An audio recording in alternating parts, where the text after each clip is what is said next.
After Ethan and Grace, the heiress of the Jiang family, announced their engagement, I, the washed-up third-rate actress, dropped a bombshell during an interview with reporters. I have a child with him. That got Ethan's attention. For the first time in years, he actually picked up my call. Hey, I'm dying. Are you gonna take care of the kid or not? Even through the phone, I could hear Ethan's disdain in his silence. A few seconds later, his voice came, cold and detached. Sure, once you're dead, I'll take care of her. Of course, he didn't believe me. He didn't even bother looking at the medical records I emailed him. Can't blame him, really. Back in the day, I threw everything I had at him. Schemes, tricks, manipulation, you name it, all for the sake of his money. But hey, old habits die hard. Thing is, I said, I might not kick the bucket for a while. Could you, maybe take her in first? She's super easy to handle, doesn't cause trouble, really quiet. Before I could finish, the line went dead. Tried calling back, blocked. No biggie. I've got plenty of tricks up my sleeve to get the kid to him.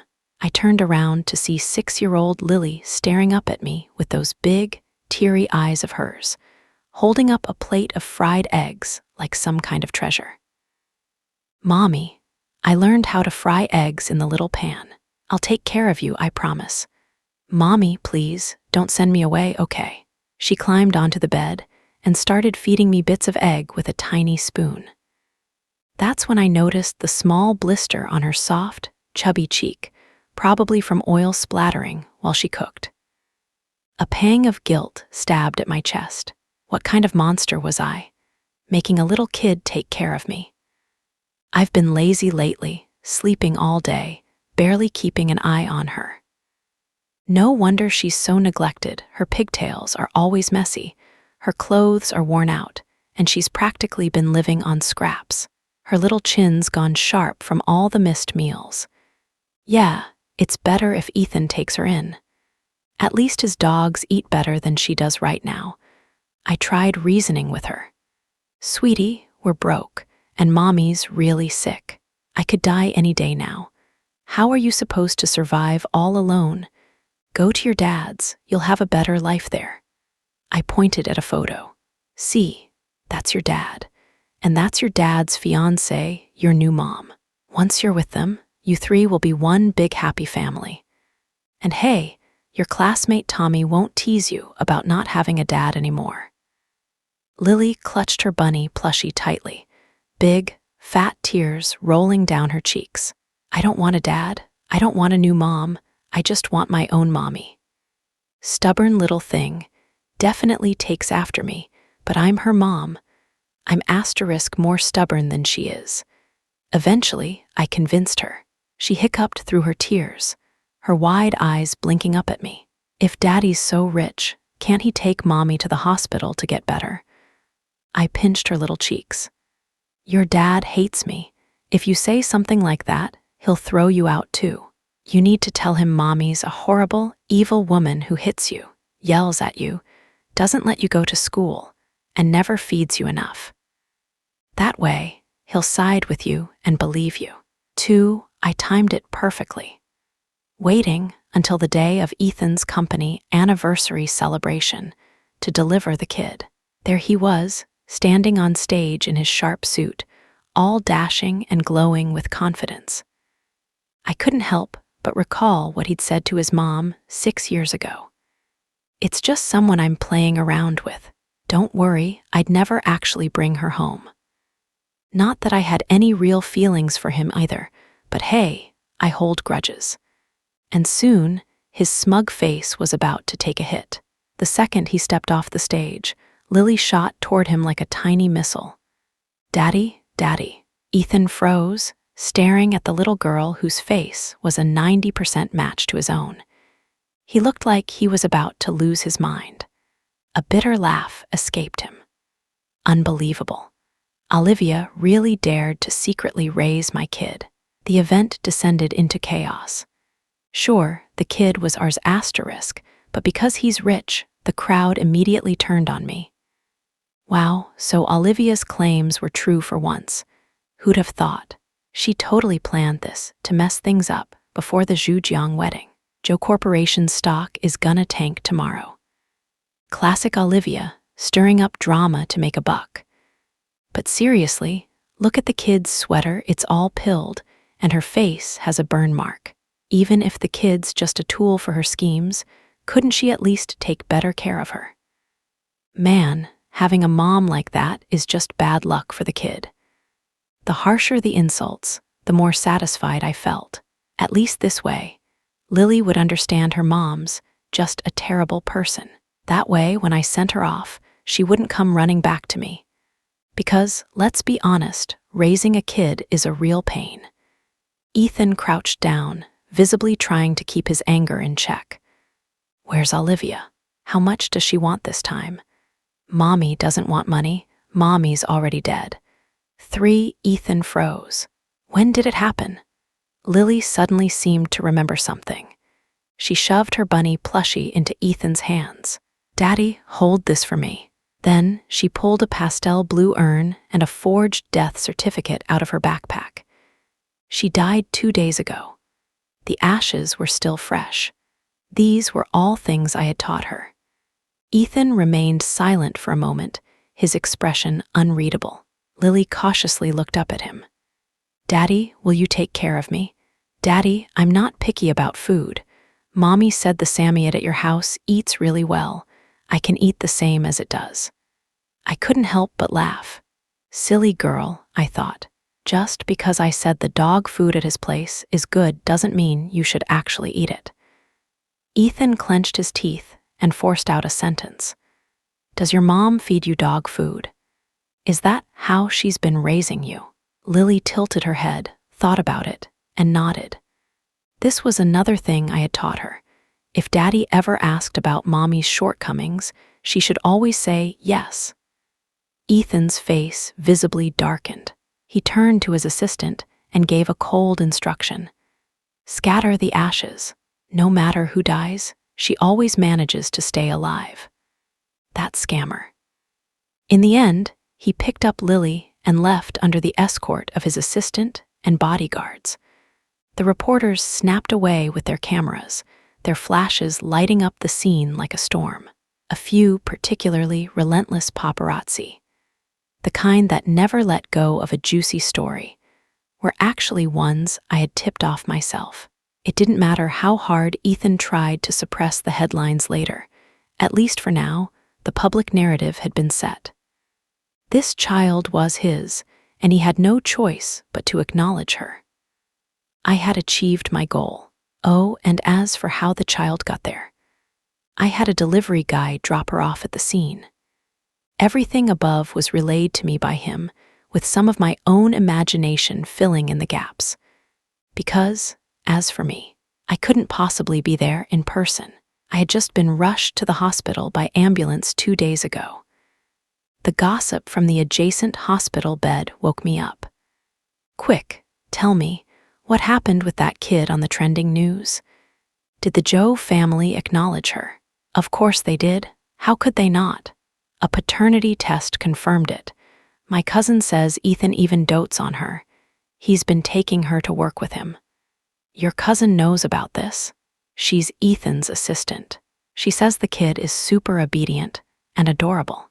While Ethan's working, she just plays quietly by herself. HMPH. At least Ethan had a shred of decency left. Poor kid, though. I heard she often wakes up crying at night, saying she misses her mom. That's why Ethan started bringing her along to comfort her. And what about Grace? Is she okay with being a stepmom? Why wouldn't she be? She's been in love with Ethan for years. Plus, for wealthy families like theirs, raising a kid is as easy as keeping a cat. It doesn't affect her at all. She even buys toys to take to the office to cheer the kid up. Apparently, she's pretty good to her. My mood lightened considerably. Judging by the trending news on my phone, it seemed to be true. Grace steps up as Super Step Mom the accompanying photos showed Ethan, Grace, and Lily dining at an upscale children's restaurant. Grace was helping Lily with her food, her gaze surprisingly gentle. Having spent my teenage years navigating the world of nightlife, I knew how to read people's expressions. That look wasn't fake. Lily was grinning ear to ear, her mouth full of ice cream. All right then, the little one was clearly eating well, living well, and even being doted on. In time, she'd probably forget all about me. Feeling a little better, I couldn't resist ordering some takeout. The nurse on rounds tried to dissuade me. You need to rest. What kind of patient starts ordering food and buying makeup the moment they feel a bit better? I laughed. I've always loved looking pretty. Even if I die, I want to be a beautiful corpse. Too bad I wouldn't stay beautiful for much longer. I sighed. Maybe this was karma for all those years I spent conning people for money. I guess I deserved to have a short life. I applied a layer of lipstick, and my ghastly pale face finally looked a bit more alive. But just as I was beginning to feel a bit more human, I overheard something that made my blood run cold. Hey, my cousin says that kid was just admitted to the hospital, right here in this hospital. I rushed to the pediatric ward. My mind replayed their earlier conversation. Some people are saying Grace poisoned the kid. No way. Evil stepmother trope brought to life. When I reached the pediatric ward, the door was already slightly ajar. I caught a snippet of Grace's voice, lowered in apology. I'm sorry.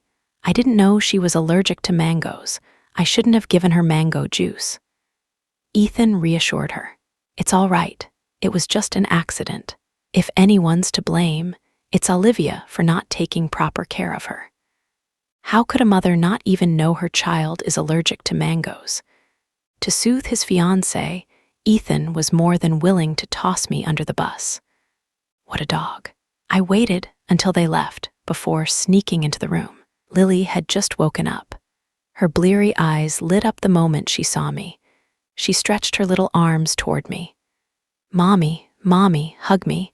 Why did you eat mangoes on purpose? I asked, my tone sharp. Lily had always been obedient.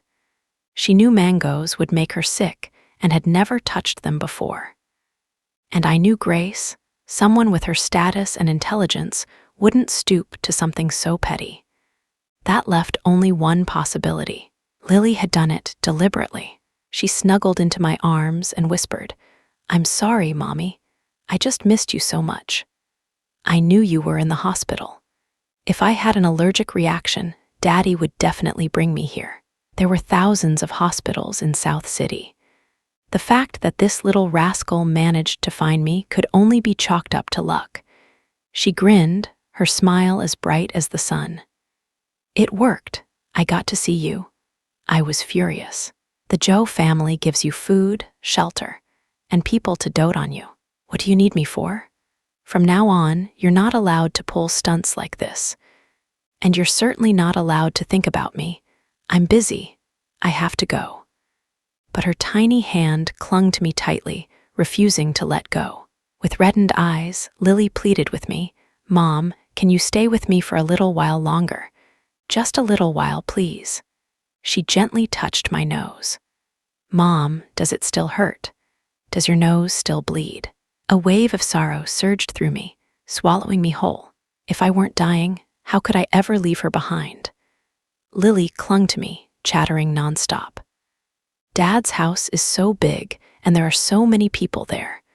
But whenever I think of you being alone, Mom, it makes me feel sad. Oh, right, Mom, I brought you something. She reached into her little strawberry-patterned pouch and pulled out a sparkling diamond ring. Isn't this ring beautiful? It would look so nice on you, Mom. Mom, just wear it for a day, okay? Then you can sell it, and you'll have money to get better. I even asked Dad for money, but he wouldn't give me any. He said kids shouldn't ask for money. My face darkened immediately. Where did you get this ring? Did you take it from your dad's house? Lily lowered her head, silent. I felt a surge of anger so fierce it nearly made me cough up blood. Who taught you to steal? Is that what I've been teaching you? And you went to your dad asking for money. I couldn't even begin to imagine how Ethan would view her. To him, I was already a gold-digging, manipulative woman. Now, would he see her as nothing more than a daughter who'd inherited her mother's greed? I was born into circumstances I didn't choose, clawing my way through the muck for over 20 years. But I refused to let Lily repeat my wretched life. My voice grew too loud, and Lily flinched, startled. Tears began streaming down her cheeks. "Mom, I didn't steal it. I found it at Dad's house. Take it back. Don't ever do something like this again, do you hear me? Or I will never see you again." But then I remembered I might not have a future to see her at all. My nose stung with suppressed tears. I held the ring between my fingers, about to hand it back to Lily. Suddenly, the door slammed open with a loud asterisk bang asterisk. Ethan's tall frame loomed in the doorway, casting a shadow over me. He glared at me with unbridled contempt. "Didn't they say you were dying? Why aren't you dead yet? Teaching a child to steal and beg for money, do you even deserve to call yourself a mother?" Lily threw herself at Ethan, her small hands clutching at him desperately. "Dad, it's Lily's fault. It has nothing to do with Mom." Ethan clenched his jaw, visibly restraining his anger in front of her. "Your mom and I need to talk. Go outside with Grace for a bit." Grace had followed him into the room, casting me a fleeting glance before trying to coax Lily out. But Lily refused to leave, her tear-filled eyes stubbornly fixed on Ethan. "Dad, please don't hurt Mom. She's still in pain. If you're mad, you can hit Lily instead, okay?" Ethan forcibly handed Lily to Grace, who carried her out despite her protests. As her muffled cries grew fainter in the distance, the room became oppressively silent, leaving just Ethan and me staring each other down. He sneered at me, his gaze dripping with disdain. "I left that ring on purpose as a test. Just as I thought, the child's been ruined by your influence." Ah, of course. Even in a house as wealthy as the one Ethan belonged to, diamond rings wouldn't just be lying around for a child to find. I've raised her just fine. If I weren't so incapable of supporting her, I wouldn't have left her with you. Incapable? Or do you mean you're dying and need a pile of cash to save your life? Is this your new scam? That was Ethan in a nutshell. Once he stopped trusting me, he didn't even bother verifying the truth anymore. He only believed what he saw with his own eyes. He took a step closer, his towering presence nearly suffocating me. "You're despicable. You abandoned your own child, told her you were dying, and now she cries for you every day. Do you know what she's done just to see you? She's made herself sick, breaking out in rashes and vomiting. What kind of spell have you cast on her to make even a little child complicit in your schemes?" The thought of Lily's swollen, rash-covered face made my eyes sting with unshed tears. But I couldn't let myself forget the bigger picture. I needed Ethan to hate me even more. The more he loathed me, the more he'd protect Lily and keep her far away from me. "This is who I am, Ethan. You've known that from the beginning, but you still refuse to give me the money. Pay me $8 million. That's the price to sever all ties between me and Lily. After that, I'll disappear from your lives for good." Ethan's eyes blazed with fury. "Olivia, do you even have a heart? All you want is the money so you can walk away, leaving your child behind, just so you can move on to your next sugar daddy." I fanned the flames. "Kids are nothing but trouble. If you don't want to raise her, I'll just dump her at an orphanage." He looked like he was about to lose it, storming toward me and kicking the bed frame so hard it rattled. Hearing the commotion, his assistant rushed in, trying to defuse the situation. "Mr. Joe, sir, you have a meeting to attend."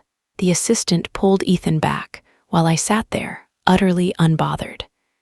Ethan slumped into the sofa, trying to calm his anger. But I wasn't done. I walked up to him, reckless as ever. "Ethan, Have you ever thought about the good times we had together, even just once? Honestly, I do miss those days. And I wasn't lying. I really did. Because, back in those days, I never really had to worry about money. Unlike now, just a few days of hospital bills, and I'm already on the verge of not even affording food. Ethan shot me a deep, unreadable look. His Adam's apple bobbed slightly before he turned his head away. Well, guess he doesn't totally hate me after all. Ethan, come on. For the sake of those nights we spent sharing the same blanket, how about lending me $100,000? I'm short on hospital fees. Ethan stared at me, his eyes filled with disbelief. Okay, fine. 50,000 works too. His face turned a stormy shade of gray, and through gritted teeth, he spat out just one word. Leave. Fine, I'll leave. But just as I reached the door, he called out to me again. His voice was weary, cold. Go see Lily one last time. After today, I'm not letting you near her again. I gripped the doorknob tightly, taking a deep breath to steady myself. No need. Because I was scared that if I held her tiny body in my arms, I'd never be able to let go. Well, guess I broke my promise. I left so confidently earlier, acting all cool. And now here I am, skulking in a hidden corner of the hospital corridor like some rat, watching Lily being discharged. Lily was crying, and Ethan was doing his best to comfort her. Grace was there too, waving a plush toy in front of her, trying to make her laugh. In the end, Lily finally stopped crying, resting her little head on Ethan's shoulder as he carried her to the car. The weird thing is, the doctor never mentioned hallucinations as a symptom of my illness. So how is it that, even from hundreds of feet away, I could swear I heard Lily call out, "Mommy." For a moment, my nose tingled, and my eyes stung with tears. I instinctively wiped my nose with my hand, and when I pulled it away, my palm was smeared with blood. I thought to myself, this is probably the last time I'll ever see Lily. And the last time I'll ever see Ethan, too. Back when I was just a nobody in the entertainment industry, struggling to get even a bit part in some low-budget project, I laid eyes on Ethan for the very first time. Right then, I knew this guy was my jackpot, while every other girl in the room was busy fawning over him. I was sitting next to some bloated, sweaty, middle-aged guy, laughing and chatting like we were old pals. When Ethan's gaze shifted from his wine glass to me for the third time that evening, I knew I had him hooked. Fishing, you see, is all about the bait. Too much, and the fish gets full and swims away. Too little, and it doesn't even notice the hook. I started putting effort into accidentally running into him, arranging casual encounters 4-5 times. Finally, the man who always seemed so aloof and untouchable at social gatherings couldn't help but ask me, "What's your name?" "Olivia," I replied with a smile, then turned and walked away without lingering. It wasn't until that night at the gala that everything changed. He overheard someone planning to spike my drink and deliver me to some bigwig's bed. He grabbed my wrist, his grip firm. "Don't drink that. Too late." Half the glass was already in my stomach. My legs went weak and I collapsed into his arms. Tears streaming, I whispered to him, "People like me, we don't have a choice. If it weren't for my dad's business failing and my mom being sick, I'd never have ended up in this industry." I played the helpless victim card flawlessly. It worked. After all the groundwork I'd laid, avoiding him, acting disinterested, not clinging to him like all the other women, Ethan believed me. He turned and kicked the guy who spiked my drink, hard. "Try pulling this kind of garbage again, and I'll make sure you regret it." I allowed a faint smile to curve my lips. 2 birds, 1 stone. First, I got to test if Ethan was interested in me. Second, with all the directors, screenwriters, producers, and investors in the room watching Ethan stand up for me. I knew I'd just secured a much easier path to landing roles and gigs in the future. With my cheeks flushed and my voice shaking, I looked up at him, pleading softly. Of course, I didn't ask him to take me to a hotel. Please, please take me to the hospital. In the end, he took me to his private villa instead. What happened next was a whirlwind of passion, a night neither of us would forget. The truth: no one actually spiked my drink. The two guys who supposedly did, I hired them. They were just actors, and pretty decent ones at that, definitely worth what I paid them. It was all part of my plan. I didn't have a choice. If I didn't figure out a way to secure a powerful backer, my agency would have drained me dry, leaving nothing but bones. Even later, when Ethan gave me money, I kept up the act. I took the money while crying. My mom's a retired teacher. She spent all her savings helping her students, making such a difference in their lives, only to have nothing left for herself now that she's sick. If it weren't for her, I'd never have taken your money. Ethan was moved. He gave me even more. I stashed it all away, feeling secure for the first time. Money was safety. Money was everything. The truth: my mom wasn't a teacher. She didn't even finish elementary school. She was a washed-up streetwalker, and I was her illegitimate daughter. There you go. That's why I love money. Guess you could say it's in my blood. Poverty is a disease, and I've been infected my whole life. The story of my birth.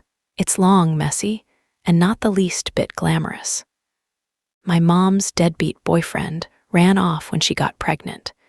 She only had me because the pregnancy was too far along to terminate. She named me Olivia because I was born in January. Simple as that. The home I remember growing up in was a dingy, falling-apart rental unit. One bed, one worn-out wardrobe, a rickety fan on its last legs, and the ever-present stench of rot and despair every time my mother brought a different man home to study. I had to stop my homework and hide in the closet. Listening to the creaks and groans of that broken bed, I was utterly disgusted. The next day, I still had to take the filthy money she handed me to buy groceries. What annoyed me even more was that whenever she came into money, she gambled it away. Sometimes, she lost even my tuition fees. Through tears, I cursed at her. Why did you give birth to me, only to treat me like this? Why didn't she just die? And then she did. One morning, I woke up to find her standing over a man's body, clutching a blood-stained bottle, her face blank. I stared at her, my voice trembling with rage. Ruby, why did you kill him? He hit me, she said flatly. So I killed him. Simple as that. When they slapped the handcuffs on her and dragged her away, she left me 2 stacks of cash, $20,000 in total. Go pay your tuition, she said. For a moment, I felt a rush of cruel satisfaction. This was her own doing. At last, I could be rid of her. Yet, my chest ached. I had no mother anymore. No matter how vile she was, she had still been my only family. I carried my anger toward her for years, letting it fester and twist inside me, until I learned the truth. That fat pig deserved it, someone muttered at a bar. He planned to mess with Ruby's daughter, slip something into her juice, thinking she'd pass out. The kid took a sip, and the bastard had just unbuckled his belt when Ruby walked in and smashed his skull with a bottle. And then, the guy's family didn't want the scandal of a molestation charge, so they paid Ruby $2,000 to take the fall and confess.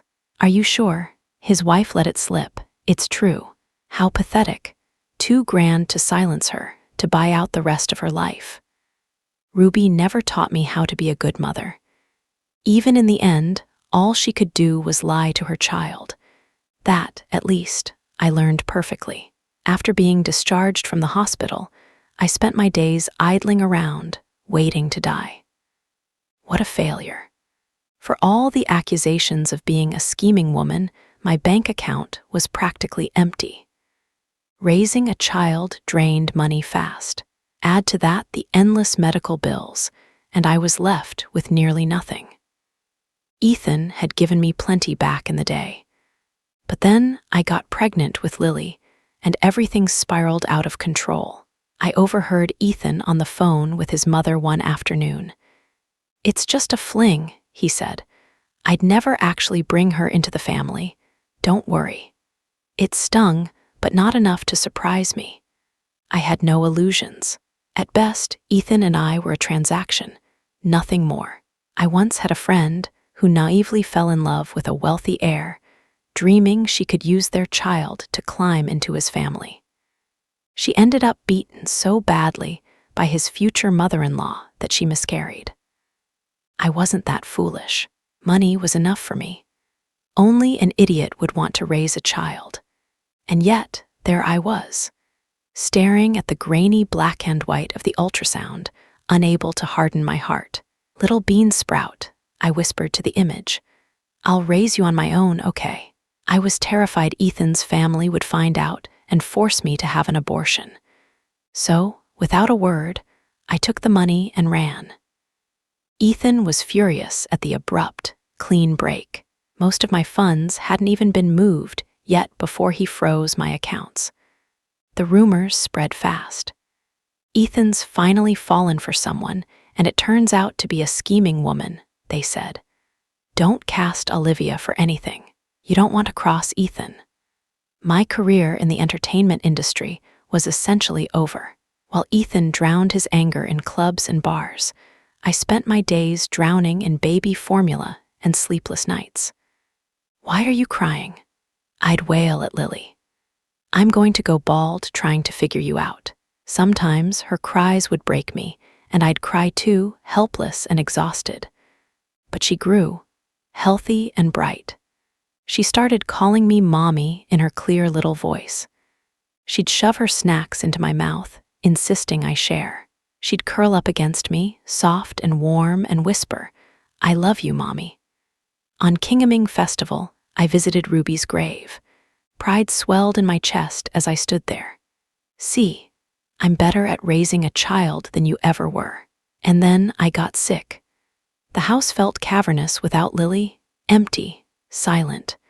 I scoured every website, every app, but there was no news about her. Ethan must have blocked it all, keeping her out of my reach. That bastard. He guarded her from me like I was a thief. I broke my promise to myself again. It was an addiction by now, lurking near her preschool, waiting for a glimpse. When I felt well enough, I disguised myself with a hat, sunglasses, and a mask, skulking in the shadows like some kidnapper. I was careless for just a moment that day. And then 2 tiny arms wrapped around me from behind. "Mommy, Mommy, I knew it was you." In the sunlight, Lily's face was flushed, a bead of sweat on her forehead. She must have run hard to catch me. Her smile was so wide it showed the gap where her upper tooth was missing. "Daddy said you wouldn't come see me anymore," she panted, "but I didn't believe him. I knew you'd come." "Mommy, I'm so happy. Aren't you happy too?" My heart raced. "How did you get out here? Where's the driver who picks you up?" "Mommy," she said, her voice small, "I'm sorry. I told a little lie." I told the driver to wait for me while I went back to school to grab my books. As I stared greedily at her delicate little face, I found myself in an internal tug-of-war. Part of me wanted to stay, while the other part reminded me why I shouldn't. "I'm not here to see you," I said sternly, trying to sound detached. "Hurry up and go back. You know Mom's a bad mom, right? A total liar. If you stay with me, people will just laugh at you." I pushed her forward gently, trying to force her to leave. Tears welled up in her big, round eyes. She looked like she wanted to cry, but refused to budge. Suddenly, a slender hand reached out and pulled Lily away. Grace stood there, her expression icy as she glared at me. "Olivia, what kind of game are you playing this time? Miss Grace, could I borrow a moment of your time to chat?" I said, my tone polite but firm. Meanwhile, the driver had already ushered Lily into the car, his demeanor both courteous and uncompromising. Rich girls like her were so naive. They'd even buy into the nonsense of someone like me, a so-called schemer.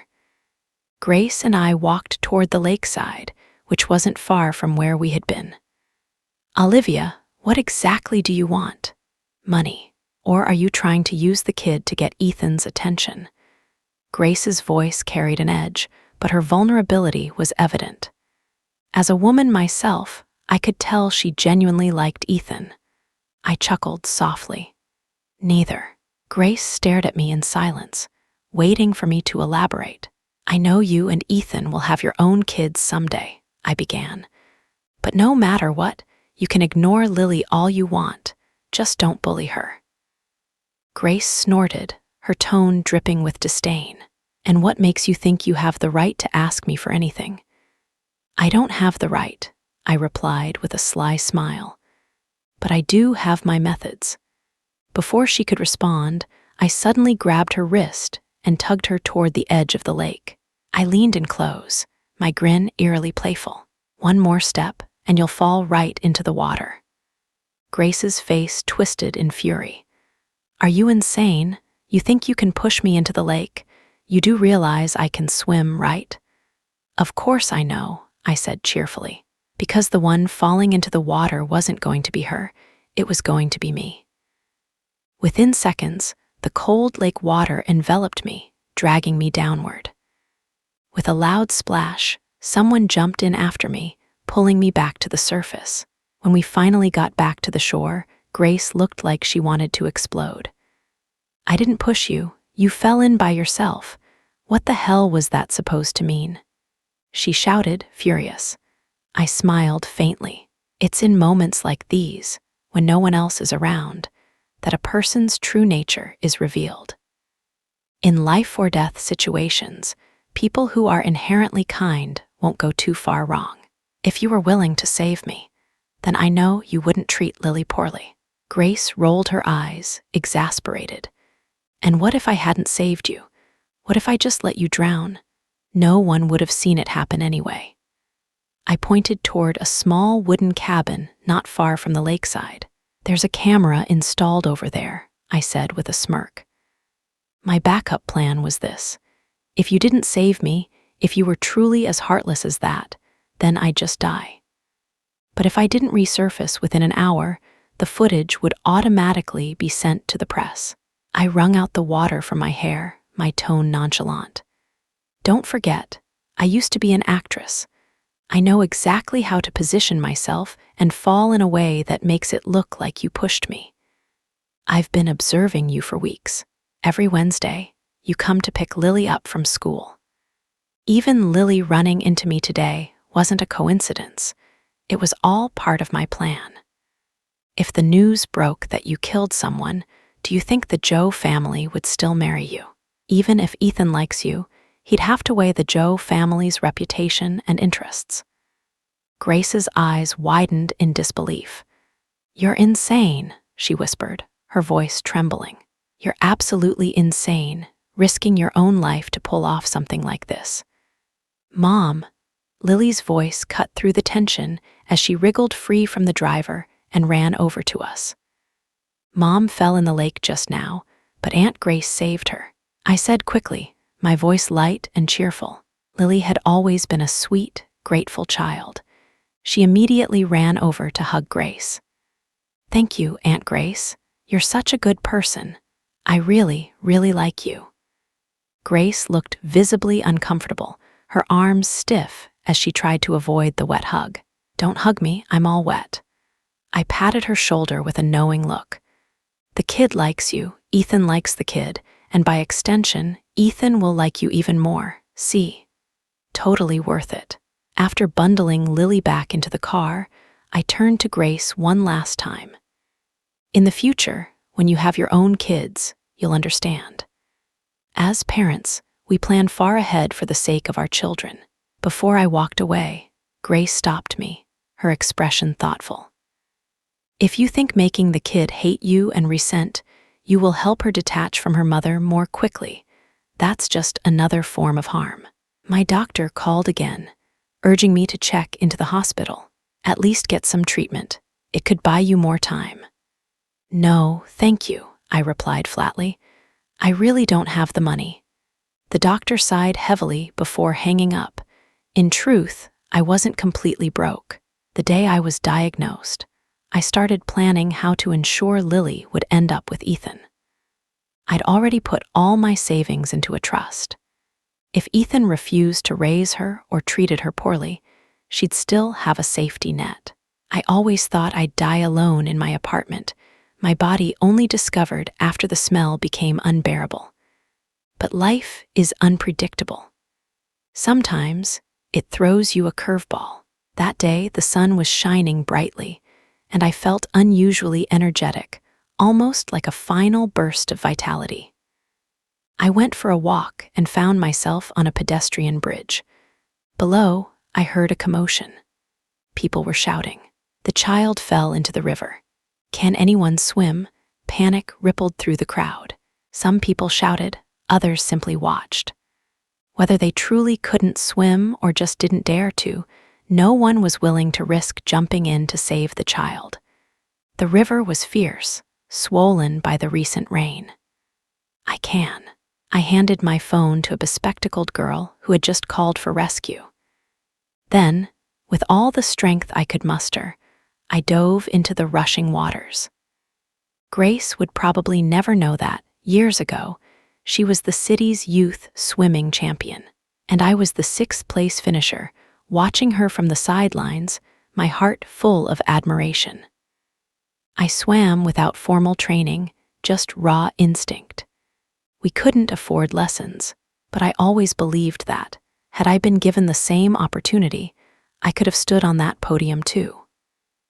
Back then, in my teenage years, I cut through water like a fish. Now, weakened by illness, my body felt like a decayed log, heavy and uncooperative. Suddenly, I heard a mother's heart-wrenching cries from the riverbank. With the last ounce of my strength, I thrust the child upward, above the water's surface. This time, I truly sank.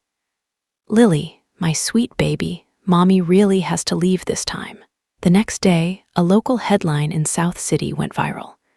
**, cried my eyes out.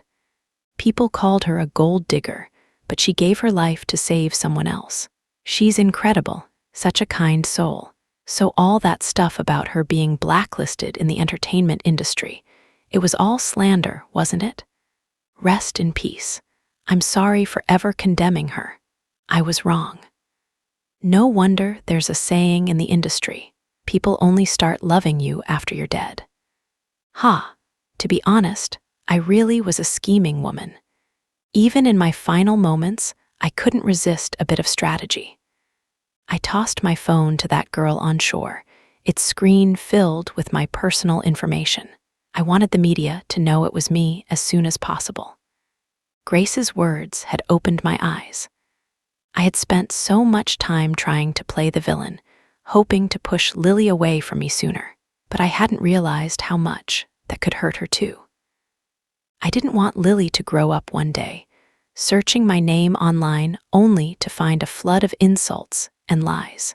This was the last thing I could do for her, to leave behind the legacy of a good mother. Perhaps it was my untimely death, or maybe I just couldn't let go of this world. My soul lingered in the air above. I drifted aimlessly until I found myself in the Joe family home. Lily woke up from her nap, crying uncontrollably. "Mommy, Mommy." Ethan heard her cries immediately. He dropped his laptop and rushed to her side, scooping her into his arms. "What's wrong, Lily?" "Daddy, I dreamed Mommy fell into the river." Her sobs grew louder, her little body trembling. Ethan, for all his calm composure in business, looked utterly helpless. No matter what he tried, he couldn't console her. Finally, he turned to his assistant. "Find Olivia. I'll pay her $8 million, just ask her to come back." A few minutes later, the phone rang. "Mr. Joe, we can't locate Miss Olivia." Offer her 20 million. Tell her I'll give her anything she wants. Mr. Joe, Miss Olivia, was swept away by the current this morning while saving a child. The rescue team hasn't found her yet. Ethan's hand trembled, the phone nearly slipping from his grasp. Lily, Daddy needs to step out for a bit, okay? Stay with the nanny. He handed Lily to the nanny, then stomped on the gas pedal as he sped away. Curious, I floated after him. I realized he was heading to the river to search for my body. He mobilized every connection he had, pulling strings and calling in favors. He stayed by the riverbank all night, refusing to leave. Several times, I saw him attempt to dive in himself, only to be stopped by the rescue team. Standing by the water, he cursed through gritted teeth. Olivia, you better not be faking your death, because if I find you, I'll kill you myself. Kill me? I'm already dead, Ethan. You couldn't make me any deader. On the third day, they finally found my bloated, disfigured body downstream. He stared at me silently, for a long, long time. Wait, could a soul feel tears? I swore I could sense a single drop landing on my forehead. So it's true. Only in death can someone become a perfect memory. Ethan handled my funeral arrangements quietly, without fanfare. To Lily, he told a different story. Mommy went on a trip. Be patient, sweetheart. She'll be back. Every day, though, Lily asked him the same question. Daddy, can we go find Mommy today? One day, Ethan sat her down and asked hesitantly, Lily, tell Daddy the truth. You said Mommy often went out to meet men and didn't take care of you. Was that true? Ah, that story. Lily had only repeated the edited version I taught her. Mommy goes out during the day to meet men. At night, she brings them home and ignores Lily completely. Lily suddenly burst into tears. Daddy, I lied. Mommy never ignored me. Lily, what kind of mommy was your mommy? She was the best mommy in the whole world. Mommy loved me so much, and I loved her too.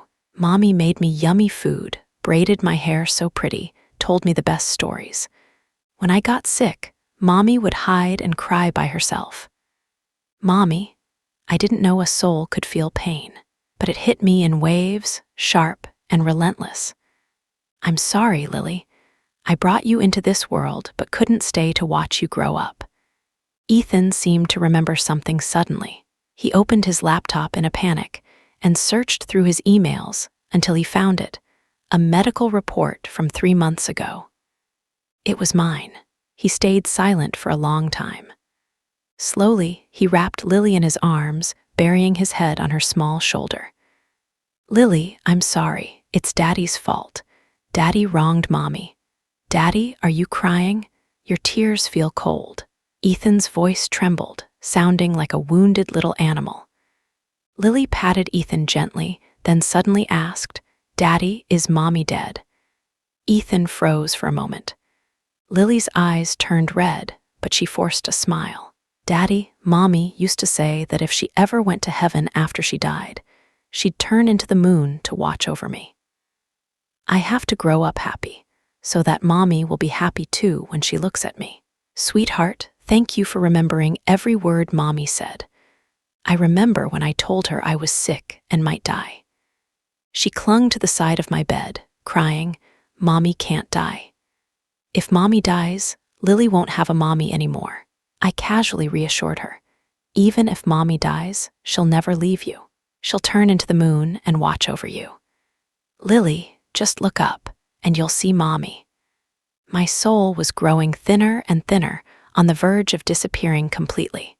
It didn't matter anymore, but with all the strength I had left, I shouted into the void. Lily, you must grow up well. Mommy loves you, truly, truly loves you. Daddy, I think I just heard Mommy's voice, Lily said softly. Oh, what did she say? Ethan asked. She said she loves me. She does. Daddy loves you too. Ah, I see. Now I can rest easy. The end, Ethan's epilogue asterisk. One Ethan never thought Olivia would die. Weren't people always saying that troublemakers live forever? How could she leave behind a little girl as adorable as Lily? The moment he saw her lifeless body, something inside him broke, a hole in his heart that would never heal. It was then he realized with excruciating clarity, this heartless woman, he had never truly let her go. Not 6 years ago, not now. He used to love watching her smile, the way her sharp little canine teeth peeked out. He used to love the way she pretended to be sweet and innocent, her exaggerated mannerisms somehow endearing in their mix of cunning and playfulness. Olivia, what kind of life do you want? A life with money? Fair enough, he'd always had plenty of that. At some point, without even realizing it, he'd fallen for her. He started weaving dreams of a future for the two of them. Men like him, accustomed to parading different women through high-profile venues, rarely faced scrutiny from their families. But spending too much time with one woman, that was bound to raise eyebrows. His mother had already started dropping hints. Ethan, don't forget, your half-brother has inheritance rights too. If you lose face in your marriage, how are you going to compete with him? Don't let my decades of hard work go to waste. Ethan had brushed her off with feigned indifference. Mom, you're overthinking it. She's just someone I keep around for fun. I'd never bring her home officially. Don't worry, I know what I'm doing. At the time, he only wanted to buy himself some peace, because no one knew better than he did just how ruthless and decisive his mother could be. Olivia wouldn't have stood a chance against her. He figured he'd endure for a while, secure the company's core assets, and then maybe, just maybe, give Olivia a proper title. But it turned out she didn't care for any of that. 2. When his assistant told him she disappeared, Ethan had been in the middle of a 20-hour stretch of back-to-back meetings. Without even taking a nap, he immediately flew back from Australia. Standing in her empty apartment, staring at the place she used to live, rage bubbled up inside him, threatening to consume everything in its path. Cut off her cards. She loves money so much, there's no way she won't come back for it. But she didn't. For 6 years, she vanished without a trace. No one could find her. No one knew where she was. If she hadn't been on the brink of death, she would never have told him that they had a daughter. Olivia, you're heartless. After putting Lily to bed, Ethan would spend sleepless nights staring at the ceiling. Regret gnawed at him, eating away at his soul piece by piece. If only he'd trusted her sooner. If only he'd dragged her to the hospital earlier. Or if he'd tried harder to find her back then. With his resources, he could have saved her. She didn't have to die so soon. But regrets are the most useless thing in the world, aren't they? He took Lily back to the apartment where Olivia had once lived. It was warm and cozy, filled with her personal touches. Daddy, look, this is my closet. Inside, her clothes were neatly arranged for every season: spring, summer, fall, and winter. Daddy, look, this is a photo of me and Mommy. Every picture showed Lily's bangs, trimmed perfectly straight. Olivia had taken such good care of her. That liar. She'd been lying to him all along. Your Mommy made you look silly on purpose, didn't she? So you'd come looking for Daddy. Lily nodded. Did Mommy ever tell you about me? Ethan asked. Lily shook her head.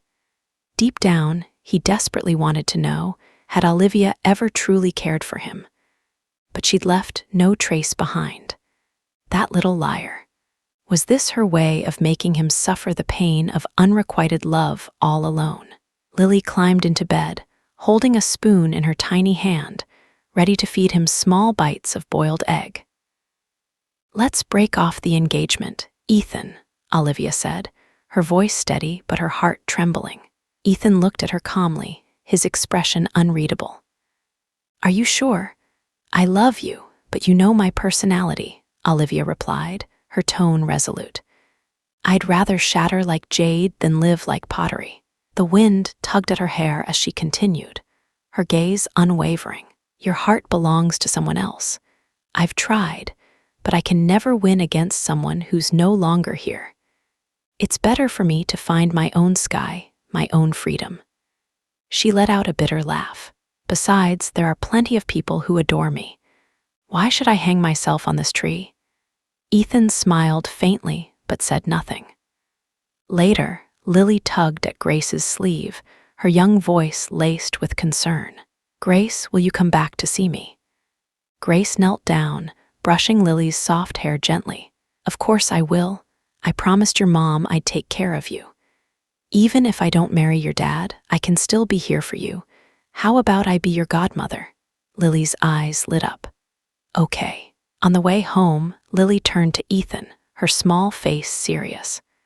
"Daddy, if you're not marrying Grace, will you marry someone else?" Ethan's voice was firm, his answer immediate. "No.